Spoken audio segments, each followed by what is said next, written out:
প্রিয় শিক্ষার্থীরা কেমন আছেন? আশা করি সকলে ভালো আছেন। তো জাতীয় বিশ্ববিদ্যালয় অনার্স প্রথম বর্ষের বিশেষ করে গণিত, পদার্থবিজ্ঞান, উদ্ভিদবিদ্যা ও প্রাণীবিদ্যা বিভাগে যে সকল শিক্ষার্থী আছেন এবং আপনারা যারা 24-25 সেশনে আছেন অথবা এর আগের সেশনের যারা রসায়ন নন মেজর 1 পরীক্ষায় অংশগ্রহণ করবেন, আপনাদের জন্য সুখবর। আপনাদের জন্য আমি রসায়ন নন মেজর 1 সাজেশন দিচ্ছি আজকে। তো এই জায়গায় একটা জিনিস একটু ফলো করতে হবে আপনাদের। আজকে আমি সাজেশনটা দিব বিশেষ করে নতুন যারা, অর্থাৎ সেশন 24-25-এ যারা আছেন আপনাদের 12টা চ্যাপ্টারের পুরো সাজেশন দিয়ে দিব। কিন্তু আপনারা যারা 24-25-এর আগে অর্থাৎ 23-24 বা এর পূর্বে আপনাদের মধ্যে অনেকেই আছেন, কেউ ইমপ্রুভ দিবেন অথবা কেউ ফেল করছেন আবার দিবেন। তো আপনাদের জন্য আজকে আমি চ্যাপ্টারের সাজেশন দেবো 10টা। আই রিপিট, অর্থাৎ যারা 24-25 সেশনে আছেন আপনারা এই সাজেশন চোখ বন্ধ করে ফলো করেন, আপনাদের সব চ্যাপ্টার সাজেশন দিয়ে দেওয়া হচ্ছে। কিন্তু আপনারা যারা পুরাতন শিক্ষার্থী আছেন অর্থাৎ যারা ইমপ্রুভ দিবেন অথবা ওই ফেল করছেন তাদেরকে তো আপনাদের চ্যাপ্টার আসলে হবে 10টা, 2টা চ্যাপ্টার আপনাদের সাথে মিলবে না। তারপরে আমি আমার কার্বন টিউটোরিয়াল পেজে দিয়ে দিব, আপনারা আমাকে নক দিলে। আর আপনারা যারা আমার পেইড কোর্সে আছেন, তো পেইড কোর্সে তো আর ফেসবুক গ্রুপে পেয়েই যাবেন। আর যারা পেইড কোর্সে নাই, আপনারা যারা পেইড কোর্সে আছেন আপনাদের বন্ধুবান্ধব বা অন্যান্য সবাইকে সাজেশনটা দিয়ে সহযোগিতা করবেন। আর এই সাজেশনটা কতটুকু কার্যকরী সেটা একটা প্রশ্ন, যে সাজেশন তো দিচ্ছি, নন মেজর রসায়ন 1 পরীক্ষা আসবে কিনা কনফিউশন আপনার, এটার প্রমাণ আপনি নিজের হাতে দেখতে পারবেন। আমার অঞ্জনরা ইউটিউব চ্যানেলে গত বছরের যে আমি সাজেশনটা দিছিলাম অর্থাৎ 23-24 সেশনের জন্য, ওই সাজেশনটা মানে আজকের সাজেশন থেকে আর একটু শর্ট সাজেশন দিছিলাম। তো আপনারা ওই সাজেশনের সাথে একটা ভিডিও আছে, ওইটার সাথে একটু মিলিয়ে দিয়ে ফেলবেন গত বছরের প্রশ্নটা, বুঝতে পারছেন? তাইলে বুঝতে পারবেন যে এই সাজেশনটা আসলে কতটুকু কার্যকরী। আমার বিশ্বাস আমার এই সাজেশনটা ফলো করলে, এটা একেবারে শর্ট সাজেশন সেটা বলা যাবে না। আপনাদের মধ্যে অনেকেই বিশেষ করে নন মেজর সাবজেক্টগুলোতে মনে করেন যে 20 থেকে 25টা প্রশ্ন পড়ে গিয়ে পরীক্ষায় ভালো করে আসবেন, এরকম না। আমি আসলে চ্যাপ্টার ওয়াইজ বেশ সাজেশনটা এত শর্টও বলা যাবে না, খুব বেশি দীর্ঘায়িত বলা যাবে না। তবে আমার বিশ্বাস আপনারা এই জায়গাতে শতভাগ প্রশ্ন পরীক্ষায় আনসার করতে পারবেন। আমার পেইড ব্যাচে আমি আসলে যে সাজেশনে যে প্রশ্নগুলো দিছি তার থেকে আরও বেশি পড়াইছি, একেবারে বেসিক টু অ্যাডভান্স লেভেল। আমার পেইড ব্যাচে প্রায় 300-এর কাছাকাছি স্টুডেন্ট আছে। তো আপনারা যারা পুরাতন সিলেবাসের আছেন অথবা 24-25 সেশনে আছেন, এখনও কিন্তু আপনাদের পরীক্ষার 1 মাসের উপরে সময় আছে। আর নন মেজর সাবজেক্টের আগে একটু বন্ধও থাকে। আপনারা যদি মনে করেন যে শেষ মুহূর্তে একটা ভালো প্রস্তুতি নিতে চান তাহলে আমাদের সাথে যুক্ত হতে পারেন। এই ক্ষেত্রে আমাদের প্ল্যাটফর্ম www.pymathclub ওয়েবসাইট থেকে সরাসরি কোর্স কিনতে পারেন, অথবা কার্বন টিউটোরিয়াল পেজ অথবা এই হোয়াটসঅ্যাপ নাম্বারে নক দিলে হয়ে যাবে। তবে আমি আপনাদের অনুরোধ করবো, আপনারা যারা আমার পেইড কোর্সে আছেন অথবা পেইড কোর্সে নাই, আপনাদের যদি কোনো সহযোগিতা লাগে, সাজেশন বোঝার ব্যাপারে যদি কোনো সমস্যা হয়, আমার পেইড ব্যাচে থাকতে হবে না। আপনারা আমার হোয়াটসঅ্যাপ নাম্বারে অথবা আমার কার্বন টিউটোরিয়াল পেজে আমাকে নক দিলে আমি অ্যাজ ফার অ্যাজ পসিবল আপনাদের সহযোগিতা করব। আর আরেকটা জিনিস বলি আপনাদের, আমার পূর্ব অভিজ্ঞতা থেকে, এটা আমার 3rd ব্যাচ অনলাইনে, অর্থাৎ আমি কিন্তু অফলাইনে প্রচুর পড়াইছি, কিন্তু অনলাইনে আমার অনার্স প্রথম বর্ষের কোর্সের আমি মেজর নন মেজর প্রথম বর্ষ দ্বিতীয় বর্ষ কোর্স রান করতেছি পাইম্যাথ ক্লাব প্ল্যাটফর্ম থেকে। নন মেজর রসায়ন 1-এর অর্থাৎ 3rd ব্যাচ আপনারা, এর মানে আমি বেশ পুরাতনই অনলাইনে বলা যায়। তো 3rd ব্যাচ সেই অভিজ্ঞতার আলোকে বলতেছি, আপনাদের মধ্যে অনেকের এরকম হয়, অনেকে আমি আমার পূর্বের ব্যাচগুলোতে এরকম কিছু স্টুডেন্ট ছিল যারা 4th ইয়ার পর্যন্ত মেজর কোর্স মনে করেন ফিজিক্সের, সেই ফিজিক্সের সব সাবজেক্টে ফার্স্ট, কিন্তু নন মেজর রসায়ন 1 3বার পরীক্ষা দেওয়া ফার্স্ট করতে পারে নাই। 4র্থ বারের পর্যায়ে এসে আমার পরামর্শ নিয়েছে, সহযোগিতা করছি, সে ভালো রেজাল্ট করছে। এরকম যদি কেউ থাকেন আপনারা আমাকে নক দিতে পারেন। আমার পেইড ব্যাচে ভর্তি হন বা না হন, আমি আপনাকে পরামর্শ দিই। আসলে রসায়নে ফার্স্ট করা একটা অন্যরকম কিছু যুক্তি আছে। আপনি ওই যে অনেকেই প্রশ্নটা করে যে ভাই আমি আসলে পরীক্ষায় ভালো করে লিখে আসি, মুখস্থ করে গেছি করছি, স্যার রসায়ন মুখস্থ করে পরীক্ষায় লেখা যাবে না? না না, মানে রসায়নে একটু ভুল বিশাল ভুল আকারে উপস্থাপিত হতে পারে পরীক্ষকের কাছে। আপনাকে বেসিকটা ক্লিয়ার রাখতে হবে। ফর এক্সাম্পল একটা এক্সাম্পল দিই, মনে করেন আপনি একটা এক্সাম্পল দিয়ে আমি আমার সাজেশনে চলে যাব। রসায়নে আসলে খারাপ হয় কেন ফলাফল? খারাপ হয় এই কারণে, আমরা জানি হাইড্রোজেনের জারণ মান আসলে +1, আপনি যদি কোথাও ভুলে বসতো +2 লিখে ফেলেন, আর বাকি সব কঠিন কঠিন ইকুয়েশন মানে KP equal to KC RT ডেলেন সব প্রতিপাদন করছেন, সব পারেন, জৈব বিক্রিয়া পারেন, কিন্তু কোথাও লিখে ফেলছেন যে H+ এর জায়গায় H2+, তখন এই পরীক্ষক ভাববে যে না আপনার আসলে কেমিস্ট্রি সম্পর্কে বেসিক কোনো ধারণা নাই। ওই যে আপনি যদি মুখস্থ করেন যে এটা তো জীবনেও +2 হবে না, কারণ হাইড্রোজেনে আছে ইলেকট্রন একটা, সে ত্যাগ করবে একটা, H+ হবে, কিন্তু আপনি লিখে আসছেন H+2, মানে হতে পারে আপনার পেপারের প্রথমেই এক পেজের মধ্যে লিখে ফেলছেন, তখন ওই টিচার ভাববে যে না, আমরা তো বোর্ডের পেপার দেখি, আমি অবশ্য জাতীয় বিশ্ববিদ্যালয়ের দেখি না, ইন্টারমিডিয়েট লেভেলে যেটা আমি কলেজের লেকচারার হিসাবে আছি, আমরা যখন পেপারটা দেখি যদি এই বেসিক ভুলগুলো দেখি তখন এই স্টুডেন্ট সম্পর্কে আমার নেগেটিভ একটা ধারণা আসে। এই জন্য আপনারা অবশ্য বেসিকটা ক্লিয়ার করতে হবে, আর বেসিকটা ক্লিয়ার থাকলে রসায়নের জীবনে কেউ ফেল করবে না, কেউ ফেল করবে না। আমার ইউটিউব চ্যানেলে বেসিক 1 বেসিক 2 ক্লাসগুলো আছে, আপনারা একটু দেখে নিতে পারেন। চলেন তাহলে আমরা নন মেজর রসায়ন 1 সাজেশনটা দিয়ে ফেলি। আপনাদের সাথে আছে আমি Anjan Roy, lecturer of chemistry, chemistry instructor of Pimath club, CEO of carbon tutorial. আমার এটা নতুন পেজ বলা যায়, আপনারা আমার পেজটা ফলো দিয়ে রাখবেন এবং অঞ্জন রায় ইউটিউব চ্যানেলটা একটু সাবস্ক্রাইব করে রাখবেন। আর অনলাইনে আমি অনার্স প্রথম ও দ্বিতীয় বর্ষের মেজর এবং নন মেজর রসায়ন নিয়ে কাজ করতেছি। সামনে হয়তো তৃতীয় বর্ষ এবং চতুর্থ বর্ষ এবং মাস্টার্সও আসতে পারে। আর এসএসসি ইন্টারমিডিয়েট নিয়েও চিন্তাভাবনা আছে, আমি অফলাইনে আসলে এসএসসি ইন্টারমিডিয়েট নিয়ে বেশি কাজ করি। তাহলে চলুন আমরা নন মেজর রসায়ন 1 সাজেশনটা দেখি। রসায়ন নন মেজর 1 কোর্সে নতুন বা পুরাতন সিলেবাসে প্রত্যেকের চ্যাপ্টার আসলে 12টা। তবে একটু খেয়াল রাখবেন, আপনারা যারা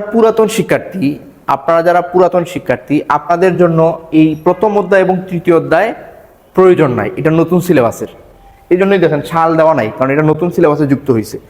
অর্থাৎ এই চ্যাপ্টারটা, আমি আবার বলি, এই প্রথম অধ্যায় রসায়নের পদার্থের অবস্থা, এটা কেবল 24-25 সেশনের শিক্ষার্থীদের জন্য, অর্থাৎ নিউ শিক্ষার্থী, নিউ যারা একেবারে নিউ। সেশন কত বলেন তো? 24-25 সেশনের শিক্ষার্থীদের জন্য প্রযোজ্য এই প্রথম অধ্যায়। এই প্রশ্নগুলো আপনাদের লাগবে না, আপনারা যা পুরাতন সিলেবাস আপনাদের জন্য আলাদা প্রশ্ন আছে এই জায়গায়, ওই যে নির্ভুলতা, ত্রুটি, এই ব্যাপারে। আচ্ছা, এর মানে এই চ্যাপ্টারটা আপনাদের জন্য প্রযোজ্য না।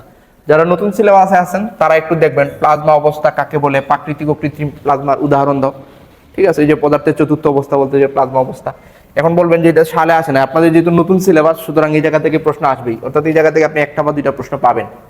আন্তঃআণবিক বল, অন্তঃআণবিক শক্তির মধ্যে পার্থক্য, এই জায়গায় বানান একটা ভুল হয়েছে, একটা হবে অন্তঃআণবিক আর একটা হলো আন্তঃআণবিক, মনে হয় এটা আন্তঃআণবিক আর এটা ধরে ফেলি অন্তঃআণবিক। ও অন্তঃআণবিক বলের শক্তির মধ্যে পার্থক্য লিখো। তারপরে কঠিন তরল এবং বায়বীয় পদার্থের বৈশিষ্ট্য বা তাদের ভৌত অবস্থা বা তাদের মধ্যে পার্থক্য। আর টিকা লিখো পদার্থের পুঞ্জীভূত অবস্থা আর অ্যাভোগাড্রোর সংখ্যা। এই যে 3-4-5টা প্রশ্ন আছে, এর মধ্যে আপনি 1 থেকে 2টা প্রশ্ন পরীক্ষায় পাবেন। New syllabus, sir new syllabus, পুরাতন সিলেবাসের জন্য এই চ্যাপ্টার প্রয়োজন নাই, পুরাতনদের জন্য এই চ্যাপ্টার প্রয়োজন, এই প্রশ্নগুলো প্রয়োজন নাই। পুরাতন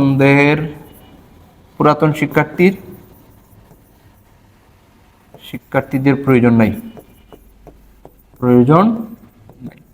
ঠিক আছে এই চ্যাপ্টারটা। ওকে, একটা স্ক্রিনশট নিয়ে নেবেন আপনারা, আর কার্বন টিউটোরিয়াল পেজের সাথে থাকলে অবশ্যই পেয়ে যাবেন পিডিএফ। ওকে, পরমাণুর গঠন দ্বিতীয় অধ্যায়। ইয়েস, এটা কি? এটা নিউ স্টুডেন্ট যা, অল স্টুডেন্ট তা, নিউ প্লাস ওল্ড সবার জন্য প্রযোজ্য, কমন। পরমাণুর গঠন চ্যাপ্টারের চেঞ্জ হইতে পারে, যে তোমার নতুন সিলেবাসের দ্বিতীয় অধ্যায় অন্য চ্যাপ্টার হইতে পারে, কিন্তু পরমাণুর গঠন চ্যাপ্টার উভয় পক্ষেরই আছে, অর্থাৎ এই সাজেশন সবার জন্যই প্রযোজ্য। আমি লাল কালার দিয়ে আসলে যে সালগুলো আমার চোখে পড়ছে, আরও বিভিন্ন সময় আসছে, ওইগুলো একটু লিখে রাখছি, যে এনইউ। আর যেহেতু আমাদের কোর্সটা ওয়েবসাইটে আছে, আমি গত বছর যে সাজেশন দিয়েছিলাম তখন ক্লাস নাম্বার দিয়ে দিয়েছিলাম, কারণ ফেসবুক গ্রুপে ছিল, কিন্তু এখন যেহেতু আমার ওয়েবসাইট আছে চ্যাপ্টার ওয়াইজ ক্লাসগুলো দেওয়া আছে, এই জন্য আর ক্লাস নাম্বার লিখি নাই। তারপরে কারো বুঝতে সমস্যা হলে আমাকে একটা নক দেবে। আচ্ছা, পরমাণুর গঠনে আসলে কি? পরমাণুর গঠনে তো আসলে বুর পরমাণু মডেল, রাদারফোর্ড পরমাণু মডেল, বিষয়গুলো ইম্পর্টেন্ট, এবং ওই যে ইলেকট্রন বিন্যাস। তাহলে আমরা দেখি যে বুর পরমাণু গঠন সম্পর্কিত বুর মতবাদের স্বতঃসিদ্ধ, হাইজেনবার্গের অনিশ্চয়তা নীতি, আহ্বান নীতি, এই 3টা কনসেপ্ট থেকে অবশ্যই একটা বা 2টা প্রশ্ন আপনারা পাবেন। আর এটা প্রতি বছরের জন্য ইম্পর্টেন্ট, যে জায়গায় আমি সাল লিখি না, এগুলো প্রতি বছরই আসে। এগুলো তো বেসিক জিনিস। ইলেকট্রন বিন্যাস হতে পর্যায় সারণীতে পরমাণু বা আয়নের অবস্থান নির্ণয় করা, তো তো বুর পরমাণু মডেলের সাফল্য একই জিনিস। বুর পরমাণু মডেল শিখতে তার এই বছর সবচেয়ে বেশি ইম্পর্টেন্ট আমার কাছে মনে হচ্ছে ইলেকট্রনের তরঙ্গ কণা বিষয়ক ডিব্রগলির সমীকরণ প্রতিপাদন করা, বুর পরমাণু মডেল অনুসারে হাইড্রোজেন পরমাণুর প্রথম কক্ষপথের ব্যাসার্ধ নির্ণয়ের সমীকরণ, তারপরে কোয়ান্টাম সংখ্যা, হুন্ডের নীতি, অরবিটালের মধ্যে পার্থক্য, পরমাণুতে কোয়ান্টাম সংখ্যার তাৎপর্য। এগুলো আসলে পরমাণুর গঠন বললেই আসলে এই বিষয়গুলোকে এড়ায় যাওয়ার কোনো সুযোগ নাই। তারপরে এইটা একটু ভালো করে দেখবেন, sp-d অরবিটালের গঠন চিত্র অঙ্কন করা, ঠিক আছে। তারপরে যদি আপনি বলেন যে স্যার এই জায়গা থেকে আপনি 4-5টা প্রশ্ন একটু বেছে নেন, পরমাণুর গঠন বলতে আসলে এই প্রশ্নগুলো পড়া উচিত আপনার, ঠিক আছে, এর থেকে আসলে কমানো উচিত না। তারপরে যদি আপনি বলেন যে অধিক ইম্পর্টেন্সের ভিত্তিতে আপনি একটু বেছে নেন, তাইলে আমি অবশ্যই এই জায়গা থেকে দ্বিবগলি সমীকরণটা অগ্রাধিকার দিব, এটা একটু শিখবেন। ইলেকট্রন বিন্যাস তো অবশ্যই আসবে, আর পরমাণু গঠন সম্পর্কিত বুর বা রাদার পোর্ডের মধ্যে এই মতবাদ 3টার মধ্যে একটা আসবেই কমন 100% আর কি। এই 3টার মধ্যে একটা বা 2টা আপনারা পাবেন, ঠিক আছে। আর হুন্ডের নীতিটা কি উদাহরণ সহ লিখে ফেলবেন, হ্যাঁ এটাও ইম্পর্টেন্ট। হুন্ডের নীতি এই বছরের জন্য হুন্ডের নীতিটা বেশি ইম্পর্টেন্ট, ঠিক আছে। আর কোয়ান্টাম সংখ্যা তো বেসিক জিনিস, অর্থাৎ এই জায়গায় আপনারা একটু সবগুলো একটু পড়ে নেওয়ার চেষ্টা করবেন, এগুলো বেসিক প্রশ্ন আমার ক্লাসে সব করানো আছে, ঠিক। তৃতীয় অধ্যায় আমি আবার দৃষ্টি আকর্ষণ করতেছি, আমাদের প্রথম অধ্যায়ে নতুন সিলেবাস ছিল, তৃতীয় অধ্যায়টায় নতুন সিলেবাস, এইটা নতুন সিলেবাস, অর্থাৎ পুরাতনদের জন্য প্রয়োজন নাই। আর বাকি সব 1 এবং 3 নম্বর অধ্যায় আপনাদের পুরাতনদের প্রয়োজন নাই, আর বাকি সব ঠিক আছে, বাকি সব উভয় পক্ষেরই ঠিক আছে। তো এইটা আপনাদের জন্য নতুন, তো যেহেতু নতুন দিছে এই জায়গায় বেশি ইম্পর্টেন্ট আমাকে যদি বলা হয় 100% আপনি মনে হয় এটা পাবেনই পরীক্ষায়। উদাহরণস্বরূপ নিউক্লিয়ার ফিউশন ও ফিউশন বিক্রিয়ার পার্থক্য 2টার মধ্যে একটা পাওয়া যায়, একটা হলো যে রাসায়নিক বিক্রিয়া আর নিউক্লিয়ার বিক্রিয়া, আর এটার মধ্যে একটা বারবারই আসে। তারপরে বেশি 100% যদি আমাকে বলেন যে তেজস্ক্রিয়তা একটা নিষ্ক্রিয় ঘটনা, তেজস্ক্রিয়তা একটা নিউক্লিয়ার ঘটনা, এটা ব্যাখ্যা করো, এটা বেসিক আইসোটোপ আইসোবার আইসোটোনিনটা আপনার শেখা উচিত, ঠিক আছে। তারপরে এই প্রাকৃতিক ও কৃত্রিম তেজস্ক্রিয়তা এগুলো সংজ্ঞা টাইপের প্রশ্ন, এগুলো পড়া উচিত। তারপরে প্রতিপাদনের মধ্যে যে অর্ধায়ু ও গড়ায়ু বলতে কি বুঝে, এদের মধ্যে সম্পর্ক স্থাপন করা, আর ক্ষয় ধ্রুবকের সমীকরণ, ঠিক আছে। এরপরে যদি আপনি আমাকে বলেন এই জায়গায় কিন্তু যে এই চ্যাপ্টার থেকে সংজ্ঞা টাইপের প্রশ্নগুলো বেশি ইম্পর্টেন্ট, এইটা মনে হয় আপনারা পাবেনই। তেজস্ক্রিয়তা একটা নিউক্লিয়ার ঘটনা 100% আমার মনে হয়, আর নিউক্লিয়ার ফিউশন বিক্রিয়ার মধ্যে পার্থক্য অবশ্যই প্রয়োজন, প্রাকৃতিক ও কৃত্রিম সহজ, আর এই 2টা ইকুয়েশন, ঠিক আছে, ওকে। তারপরে আমরা দেখি পর্যায় সারণী, খুব ইম্পর্টেন্ট একটা চ্যাপ্টার সবার জন্য। তাইলে আমরা কি পাইলাম, এই সাজেশনে প্রথম এবং তৃতীয় অধ্যায় আমাদের পুরাতনদের জন্য নয়, এই জায়গায়, ঠিক আছে। আর বাকি সব সেম। এর মানে এটা কি, এটা ওল্ড নিউ প্লাস ওল্ড,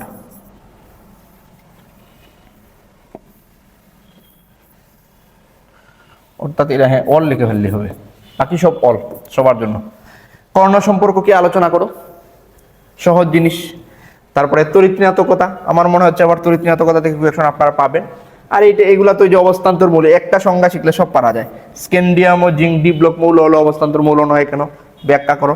পরে আয়নীকরণ শক্তি, এটা 24-এ আসছে, তারপরও আপনি আয়নীকরণ শক্তির বেসিকটা একটু জেনে নেবেন। আয়নীকরণ শক্তি কি, যে কোনো পরমাণু বৈশিষ্ট্য থেকে ইলেকট্রন সরাইতে যে পরিমাণ শক্তি লাগে সেটা আয়নীকরণ শক্তি। এর মধ্যে আমরা জানি যে আর আকার ছোট, তার আয়নীকরণ শক্তি বেশি, তবে ওই ব্যতিক্রম আছে। আয়নীকরণ শক্তি, ইলেকট্রন শক্তি, এইগুলোর মধ্যে ব্যতিক্রমগুলাই পরীক্ষায় বেশি আসে। এই দেখেন 24-এ কিন্তু এটা আসছে। তারপর আমি দিয়ে দিলাম, এই প্রশ্নটা খুব ইম্পর্টেন্ট, তাকে আসতে পারে, রিপিট হইতে পারে।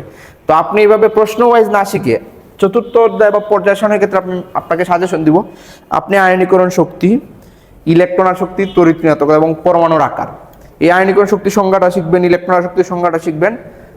তারপরে আকারের ক্রমটা কিভাবে পরিবর্তিত হয়, আর এদের মধ্যে ব্যতিক্রম কোনগুলো আছে ওইগুলো শিখে ফেললেই এই চ্যাপ্টার কভার হয়ে যায়। ক্লোরিনের ইলেকট্রন শক্তি ফ্লুরিনের চেয়ে বেশি কেন, খুব ইম্পর্টেন্ট একটা কোয়েকশন। তারপরে ওই যে পর্যায় সারণীতে অবস্থান নির্ণয়, ইলেকট্রন বিন্যাস হতে পর্যায় সারণীতে অবস্থান নির্ণয়, যে আগেও যা ছিল তা। এর মানে 101% কমন দিয়ে বলা যায় এই যে এই অধ্যায়ে যেহেতু আছে এবং পরমাণু গঠন অধ্যায় আছে, যে ইলেকট্রন বিন্যাস হতে পর্যায় সারণীতে অবস্থান নির্ণয় প্রশ্ন আপনারা পাবেন, ঠিক আছে। অর্থাৎ ইলেকট্রন বিন্যাস করে পর্যায় সারণীতে অবস্থান নির্ণয়টা দেখবেন। আর এই বছর ইলেকট্রন শক্তিটা, গত বছর আয়নীকরণ শক্তি থেকে প্রশ্ন আসছে, এই বছর ইলেকট্রন আসক্তি একটি পর্যাবৃত্ত ধর্ম ব্যাখ্যা করে, এটা আমার কাছে বেশি ইম্পর্টেন্ট মনে হচ্ছে। ঠিক আছে, তাহলে এই জায়গায় আর কি শিখবেন, আয়নীকরণ শক্তি সংজ্ঞা, আয়নীকরণ শক্তি কিভাবে পরিবর্তিত হয় তার ব্যতিক্রম, ইলেকট্রন আসক্তির ওই যে ফ্লোরিন ক্লোরিনের ব্যতিক্রমটা, পরে ডি ব্লক মূল অবস্থান্তর মূল, আর ইলেকট্রন নির্ভর পর্যায় সারণীতে অবস্থান নির্ণয়। অবশ্যই কোন সম্পর্কটাও শিখবেন, আমার কেন জানি মনে হচ্ছে আসতেছে। ঠিক আছে, প্রশ্ন কিন্তু এই জায়গায় বেশি নেই, এগুলো আপনার শিখে নেওয়া উচিত। এখন আসেন 5 নাম্বার চ্যাপ্টার। এই জায়গা থেকে যে প্রশ্ন প্রতি বছর আসে, এবং আসলে তো সব চ্যাপ্টার থেকে আসে, তো এই জায়গা থেকে আপনি কিন্তু 10-15 মার্ক আশা করতে পারেন, মিনিমাম 15 আশা করতে পারেন, এবং এই জায়গা থেকে প্রশ্ন আসবেই, প্রশ্ন বেশি, আমাকে পড়তে হবে। পঞ্চম অধ্যায় থেকে অবশ্যই প্রশ্ন আসবে এবং এই জায়গায় বেশি পড়তে হবে। 15-20 মার্ক আসলে অবাক হওয়ার কিছু নাই। আচ্ছা, তো এই জায়গায় আসলে সবগুলো প্রশ্নই, ওই যে আমি একটা আগে বলছিলাম নিউক্লিয়ার ফিউশন ও ফিউশনের মধ্যে পার্থক্য, এটা অলরেডি যেটা আগে পড়ে ফেলছি, আগের চ্যাপ্টারেও ছিল। এই জায়গায় এই দুইটা পার্থক্যের মধ্যে একটা পাবেন, এটা 100% বলা যায়, আই থিঙ্ক আর কি, আমার মন বলছে। আচ্ছা যাই, এখন আসেন এই জায়গায় কি সমজীবী বন্ধন কাকে বলে, সমজীবী বন্ধন গঠনের শর্তগুলা, এগুলো একটু রিডিং, এই প্রশ্ন একটু রিডিং টাইপের আপনারা শিখবেন। 18-21 আসছে। তারপরে পুলার অণু, HCl পুলার অণু, পানির বন্ধন কোণ 104 ডিগ্রি কেন, এই পানির বন্ধন কোণ 104 ডিগ্রি কেন, এইটা এই আকৃতি, এই প্রশ্নটা পড়লেই হবে। ঠিক আছে, অ্যামোনিয়া, তারপরে H2O মিথেন অণুর আকৃতির ভিন্ন কেন, আমার পেট বেঁচে তো আলোচনা করছি, এছাড়াও আমার ইউটিউব চ্যানেলে এমনি দেওয়া আছে, আপনি যে কেউ দেখতে পারেন এগুলা। ঠিক আছে, তাইলে আপনি এই পার্থক্য দুইটার মধ্যে একটা পাচ্ছেন মনে করতে। আর সংকরীকরণ অবশ্যই কোনো না কোনো একটা আসবে, হাইব্রিডাইজেশন, sp2sp3 অবশ্যই আমরা পড়ছি, খুব ইম্পর্টেন্ট, হাইব্রিডাইজেশনটা ইম্পর্টেন্ট আছে। তারপরে এই যে O2 অণু প্যারাম্যাগনেটিক, N2 ডায়াম্যাগনেটিক, এটাও একটু পড়া লাগবে, সিগমা বন্ধন এবং পাই বন্ধন। আর সাধারণ তাপমাত্রা H2S গ্যাস কিন্তু H2O তরল কেন ব্যাখ্যা করো। তো এই যে আপনার গ্যাসের কনসেপ্ট আর তরলের কনসেপ্টটা নিলেই তো হয়। এই জায়গায় H2S দিছে, এমনি যদি বলতো যে CO2 গ্যাস কেন, একই কথা, H2S গ্যাস কেন একই। যারা সমযোজী অপুলার অণু, অপুলার অণু সময়ের মধ্যে দুর্বল আকর্ষণ বল থাকে, এই দুর্বল আকর্ষণ বলের কারণে এই দুর্বল আকর্ষণ বলটাকে আমরা বলি ভ্যান ডার ওয়ালস বল, এই ভ্যান ডার ওয়ালস বলের কারণে অণুগুলো মুক্তভাবে চলাচল করে, জন্যই তারা গ্যাস। আর পানির মধ্যে হাইড্রোজেন বন্ধন তৈরি হয়, হাইড্রোজেন বন্ধনের কারণে তাদের আন্তঃআণবিক শক্তির মান তুলনামূলকভাবে বেড়ে যায়, এই জন্য সে তরল হয়। এগুলো আমি অবশ্যই আপনাদের লাইভ ক্লাসও দিব এবং আমার পেট বেঁচে তো অবশ্যই আলোচনা করছি। এই জায়গায় আসলে সব প্রশ্নই ইম্পর্টেন্ট বলা লাগবে। এই জায়গা থেকে আমাকে যদি বলা হয় যে আলাদা করেন, কোনটা থেকে কোনটা আলাদা করবো সেটাই বুঝতে পারতেছি না। আপনি এই জায়গায় আপনি মনে করতেন যে আমি এই প্রশ্নগুলো পারা মানে 15-20 মার্ক অ্যান্সার করতে পারবো, এরকম একটা, এই চ্যাপ্টার থেকে প্রশ্ন তো অবশ্যই আসবো। আয়নিক বন্ধন কাকে বলে, 100%-এর তালিকা এটাও আছে, 23-এ যে দুইটা আসছে। আয়নিক বন্ধন কাকে বলে, আয়নিক বন্ধন গঠনের শর্তাবলী কি কি, তারপরে ব্যাসপার তথ্যের, হ্যাঁ এটাও কিন্তু অবশ্যই ইম্পর্টেন্ট। হাইড্রোজেন বন্ধন কি, পানিতে কিভাবে হাইড্রোজেন বন্ধন তৈরি হয়, ওইটা আর ওই কনসেপ্ট সেমই। আচ্ছা, মানে পানি তরল কেন, এরকম যদি কোনো প্রশ্ন আসে। তারপরে বেরিলিয়াম ক্লোরাইড অণু সরলরৈখিক কিন্তু স্টেনাস ক্লোরাইড অণু বাঁকা কেন, ব্যাখ্যা করে অণুর আকৃতির মধ্যে। অর্থাৎ আপনি যদি রাসায়নিক বন্ধন চ্যাপ্টারে বলেন, আমি বলবো যে এই জায়গা থেকে শর্ট আউট করার কোনো সুযোগ নেই এবং সহজ। সংকরীকরণটা একটু বালা ফোকাস দিয়ে দেখবেন, অক্সিজেন অণু প্যারাম্যাগনেটিক, N2 ডায়াম্যাগনেটিক, এটা দেখবেন। আর H2S গ্যাস কেন, পানি তরল কেন, সিম্পল কনসেপ্ট। অর্থাৎ এই জায়গায় এই শর্ত দুইটার একটা প্রতি বছরই আসে, সমযোজী বন্ধন তার গঠনের শর্ত আর আয়নিক বন্ধন তার শর্ত, এগুলো একটু দেখেন আর কি। ঠিক আছে, আচ্ছা এখন আসেন রাসায়নিক বিক্রিয়া সমূহ। গত বছর অবশ্যই এই জায়গায় মাত্র আমি 2টা দিছিলাম, কারণ এই জায়গা থেকে তো কনফার্ম প্রশ্ন আসে। অর্থাৎ আমার ইউটিউব চ্যানেলে উন্মুক্ত করে দেওয়া আছে, আপনারা রসায়ন নন মেজর 1-এ আমার মনে হয় আমি যদি প্রশ্ন করি আপনাদের সবচেয়ে কঠিন লাগে কি, আপনারা কেউ বলবেন 12 অথবা 11, যে জৈব যৌগ অংশ, জৈব যৌগ থেকে শেষের 2টা চ্যাপ্টার থেকে কিন্তু আসলে 40% কোয়েকশন আসে, আর বাকি সবগুলো থেকে আসবে 60%, এই 100% আর কি। এইটা আপনাদের অনেক কঠিন, কিন্তু আমি আসলে আমার ইউটিউব চ্যানেলে সম্পূর্ণ ফ্রি করে দিছি। আপনারা যদি বেসিক ক্লাসটা থেকে কইরা 3-4টা ক্লাস আছে, এই সবগুলো উত্তর দেওয়া আছে, আপনারা চাইলে দেখতে পারেন, এবং আমার বিশ্বাস আপনার এটা আর সমস্যা হবে না। আয়ন ইলেকট্রন পদ্ধতি সমীকরণ, এটা তো বেসিক। এই যে জারণ বিজারণ বিক্রিয়া, উদাহরণস্বরূপ যে বিক্রিয়া ইলেকট্রনের ত্যাগ ঘটে জারণ, যে বিক্রিয়া ইলেকট্রনের গ্রহণ ঘটে বিজারণ। ইয়েস, এটা একটা গুরুত্বপূর্ণ। জারণ সংখ্যা ও যোজনীর মধ্যে পার্থক্য, জারণ সংখ্যা ধনাত্মক ঋণাত্মক হয়, যোজনী কিন্তু ঋণাত্মক হয় না। তারপরে জারক বিজারক, জারক বিজারকের ইলেকট্রনীয় মতবাদের ব্যাখ্যা দাও। পরে ইলেকট্রন আয়ন পদ্ধতিতে সমতা সাধন, ইলেকট্রন আয়ন পদ্ধতিতে সমতা সাধন অবশ্যই, এর মানে এই যে ইকুয়েশন দিছি আমি, এই 3টার মধ্যে তো একটা অবশ্যই পাচ্ছেন। এই সবগুলো আমার ক্লাসে করানো আছে, ইউটিউব চ্যানেলে দেওয়া আছে। যদি বাই চান্স একটু আনকমন করে, এগুলা তো আসলে কনসেপ্টের উপর নির্ভর করে, আপনি একটা পারলেন আর একটা এমনি পারবেন। আপনি যদি আয়ন ইলেকট্রন পদ্ধতিতে সমীকরণের সমতা সাধন করেন, এই নিয়মটা যদি আপনি শিখেন, তাইলে তো আপনি এই তিনটে সবগুলোই পারবেন। সো আমার এই জায়গায় একটা করে কমন দেওয়ার দরকার আছে আমি মনে করি না। অর্থাৎ এই আয়ন ইলেকট্রন পদ্ধতি থেকে তো অবশ্যই একটা প্রশ্ন পাচ্ছেন, আর এই জায়গা থেকে আরো, অর্থাৎ এই জায়গা থেকে মোট 2 থেকে 3টা প্রশ্ন পাবেন, ছোট প্রশ্ন এবং বড় প্রশ্ন মিলে। ঠিক আছে, আশা করি আমরা এটা পারবো। 7 নম্বর অধ্যায়ে নতুন পুরাতন সবার জন্য প্রযোজ্য, অর্থাৎ 1, 3 ছাড়া বাকি সবগুলোই তো সবার জন্য প্রযোজ্য। এই জায়গায় এই যে উপমুখী বিক্রিয়ায় সাম্যাবস্থায় চাপ এবং গণমাত্রার প্রভাব, অর্থাৎ লাসাতেলিয়া নীতির প্রভাব একটা অবশ্যই আসে। এই যে লাসাতেলিয়া নীতির প্রভাব, অর্থাৎ আপনি এই টাইপের একটা প্রশ্ন পাবেন মনে হয়। এই দুইটা তো সেম টাইপের প্রশ্ন, এটা তো আলাদাভাবে দেখার দরকার নাই।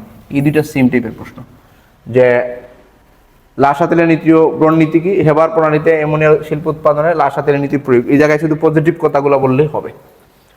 আচ্ছা, তারপরে ওই যে বিক্রিয়ার কেপি এর রাশিমালা প্রতিপাদন ইম্পর্টেন্ট আছে, কেপি এর রাশিমালা প্রতিপাদন।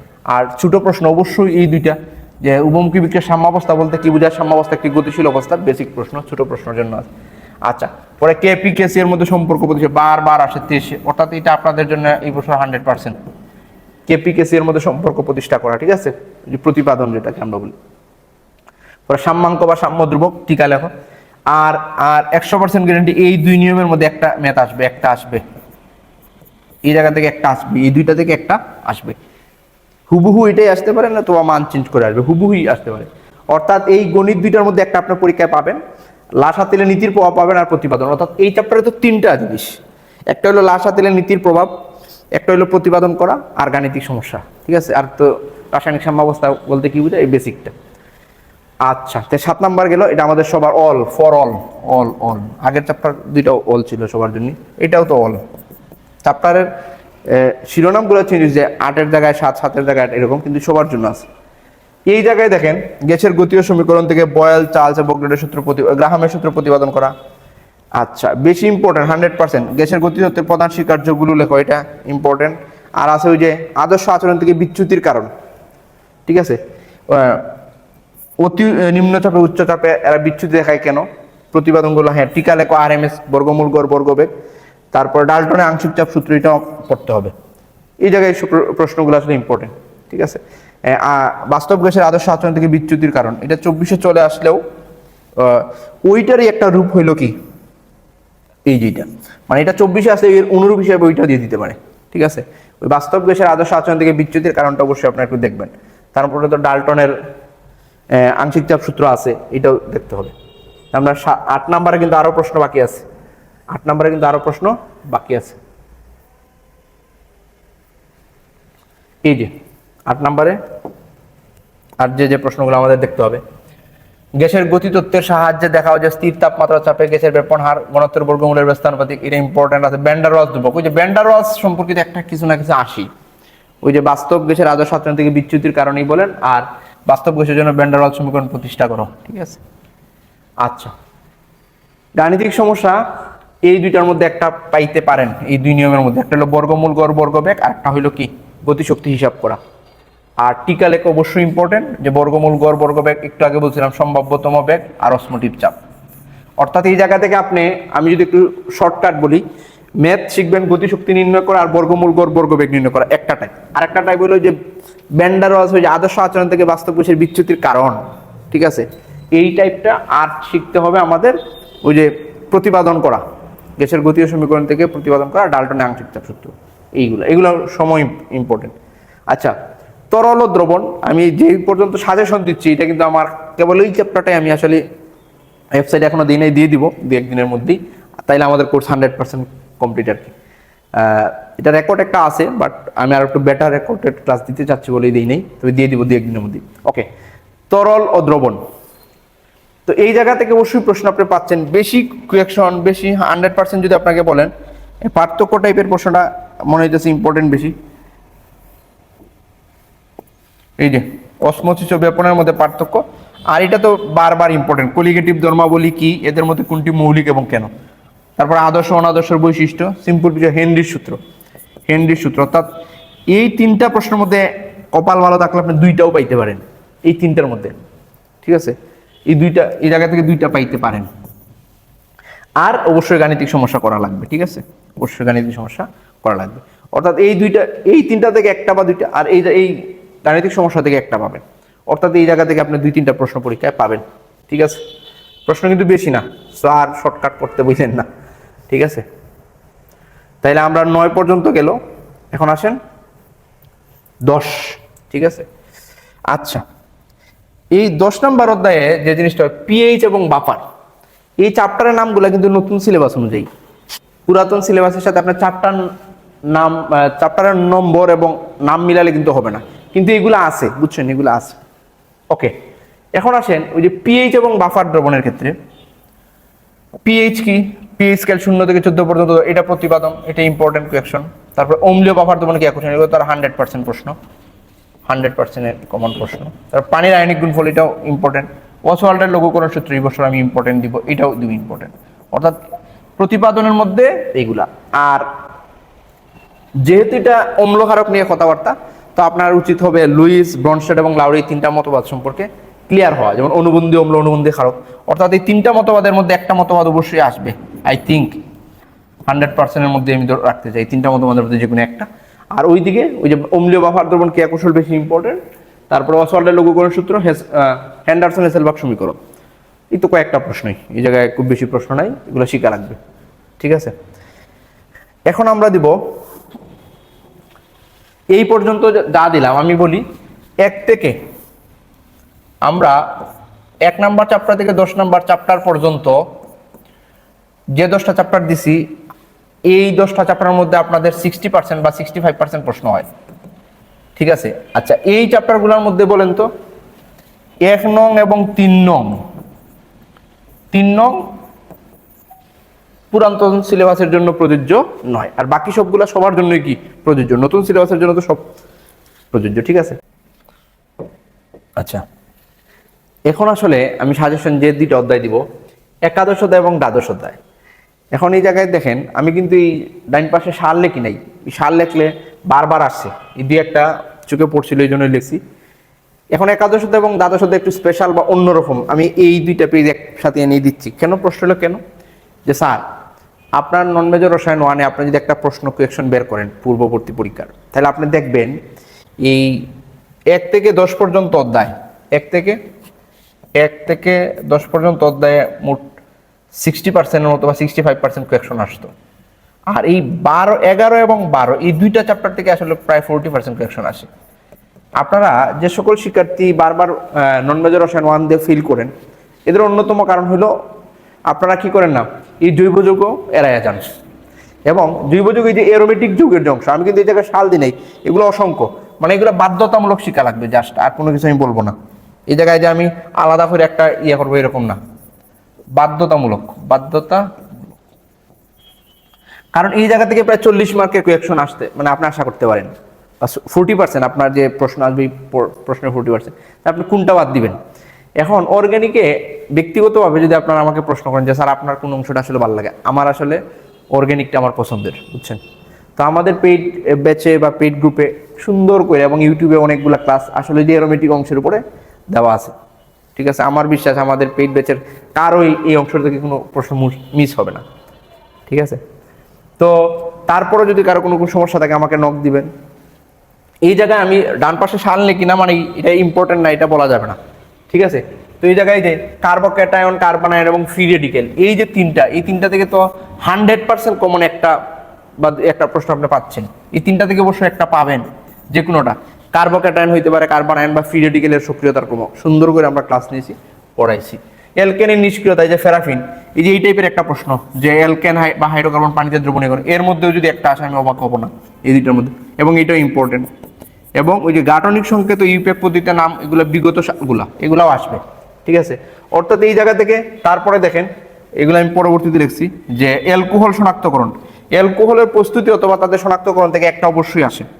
এই যে ইথিনিন, এই জায়গা থেকে আপনি একটি আশা করতে পারেন। তারপর এই যে শনাক্তকরণ এবং সক্রিয়তা, এই জায়গা থেকে একটি। আমি যদি মোটামুটি বলি 1টা, 2টা, 3টা, 4টা, 5টা, এই জায়গা থেকে 5টা কোয়েকশন আসলে আমি অবাক হব না। ঠিক আছে, তা আপনি আসলে বাদ দিবেন কি বলেন তো? বাদ দেওয়ার সুযোগ আছে? নাই। এখন আসেন এই দিকে, এই জায়গায় বিশেষ করে অ্যারোমেটিক যৌগে, এটা আমার খুব ভালো লাগে। অ্যারোমেটিক যৌগের জন্য নাইট্রেশন, ক্লোরিনেশন, সালফোনেশন, ঠিক আছে, ফিডাল ক্যাফালকাইলেশন, অ্যাসাইলেশন, এই জায়গা থেকে এই জায়গায় আমি আসলে কোনো যে নাইট্রোমূলক বেঞ্জিন চক্রকে অসক্রিয় করে, অথবা এটা মেটা নির্দেশক, এই প্রশ্নটা সেম প্রশ্নটা আসতে পারে যে নাইট্রোমূলক মেটা নির্দেশক, পরে বেঞ্জিনের নাইট্রেশন বিক্রিয়ার কৌশল, বেঞ্জিনের হেলোজেনেশন সালফারেশন বিক্রিয়ার মেকানিজম, বেঞ্জিনে ইলেকট্রোফিলিক প্রতিস্থাপন বিক্রিয়ার কৌশল, এই সবগুলোই বেঞ্জিনে ইলেকট্রোফিলিক প্রতিস্থাপন বিক্রিয়া ঘটে। অর্থাৎ এই জায়গায় আমার বেসিক 1 ক্লাসে বা অর্থাৎ এই অ্যারোমেটিক যৌগের মধ্যে আমি সর্বপ্রথম পড়াইছিলাম নাইট্রেশন। এই নাইট্রেশনের সাথে এই প্রশ্নে আলোচনা করা আছে, কেউ যদি এই ক্লাসগুলো দেখে কারো মিস হওয়ার কথা না। তারপরে টিকা লিখো টিএনটি, টাইনাইট্রোটোলুইন, টিএনটি। তারপরে মিথাইল বেঞ্জিন থেকে টিএনটি প্রস্তুতির বিক্রিয়া, হ্যাঁ ক্রমশ টিকা লিখা শিখলে আসলে সবগুলো পারা যাবে, কারণ এটা তো বলয় নিষ্ক্রিয়কারী গ্রুপ ছিল, এই জন্য টেম্পারেচার ক্রমে ক্রমে বাড়াইতে হয়। ফেনল অম্লধর্মী, এটা তো মনে হয় পাচ্ছেন, মানে 100% পাচ্ছেন। তারপরে যে অ্যারোমেটিক যৌগ থেকে বেনজোইক অ্যাসিড, অ্যাসিটিফেনন, উডসফিটিক বিক্রিয়া, এইগুলো অবশ্যই শেখা লাগবে, এই যেগুলো ছোট প্রশ্ন আসবে। ঠিক আছে, অর্থাৎ এই জায়গায় যদি আপনি আমাকে বলেন যে কোনো একটা প্রশ্ন বাদ দেন, আমি আসলে পারবো না, কারণ এই জায়গা থেকে এই 2 চ্যাপ্টার থেকে আসলে আপনার 40% কোয়েকশন আসবে। যারা ফেল করেন বা খারাপ করেন বা অনেকে করছেন, আপনারা এই 2টা চ্যাপ্টার গুরুত্বের সাথে দেখেন। আমার ইউটিউবে ক্লাস দেওয়া আছে, পেইড ব্যাচে তো সুন্দর করে দেয়াই আছে। এই হইল কথা। আপনারা এই সাজেশন বুঝতে যদি কোনো সমস্যা হয়, অবশ্যই আমাকে কার্বন টিউটোরিয়াল পেজে নক দিবেন, আমার হোয়াটসঅ্যাপ নাম্বারে নক দিতে পারেন। আর যারা মনে করছেন যে আমাদের পেইড ব্যাচে যুক্ত নাই, শেষ মুহূর্তে একটা গুছানো প্রস্তুতি নিতে চান, তারা অবশ্যই আমাদের সাথে যুক্ত হবেন। www.pymathclub ওয়েবসাইট অথবা কার্বন টিউটোরিয়াল পেজে নক দিলে হয়ে যাবে। আর যারা একেবারেই মনে করেন, আমি বিশ্বাস করি আমি যতটুকু পড়াইছি এবং যে সাজেশন দিছি আমার কোর্সে যারা যুক্ত আছেন তারা সবগুলোই শেষ করবেন এবং নোট করবেন। আমি একটা কথা দিয়ে রাখলাম, যারা একেবারেই দুর্বল, একেবারেই অবস্থা খারাপ, এটার পক্ষে আমি আসলে পক্ষপাতী না। বেসিক ক্লিয়ার না করে আসলে মুখস্থ করে রসায়ন পড়া না, তারপরে হয়তো পরীক্ষার 2-4 দিন আগে যদি মনে হয় যে আমি আসলে টপ 30 কোয়েকশন দিতাম, তাইলে হয়তো দিব সব চ্যাপ্টার থেকে 30 থেকে 35টা, সেটা আমাদের পেইড ব্যাচের গ্রুপে দিয়ে দিব। তো ধন্যবাদ সবাইকে, দেখা হবে পরবর্তী ক্লাসে। আপনাদের অনুরোধ, যারা আমার পেইড গ্রুপে আছেন অথবা নাই, সবাই যাতে সাজেশনটা পায় এবং আমার অঞ্জনরা ইউটিউব চ্যানেলটা একটু সাবস্ক্রাইব করে দিবেন। ধন্যবাদ সবাইকে, দেখা হবে পরবর্তী কোনো সাজেশন নিয়ে বা গুরুত্বপূর্ণ টপিক নিয়ে।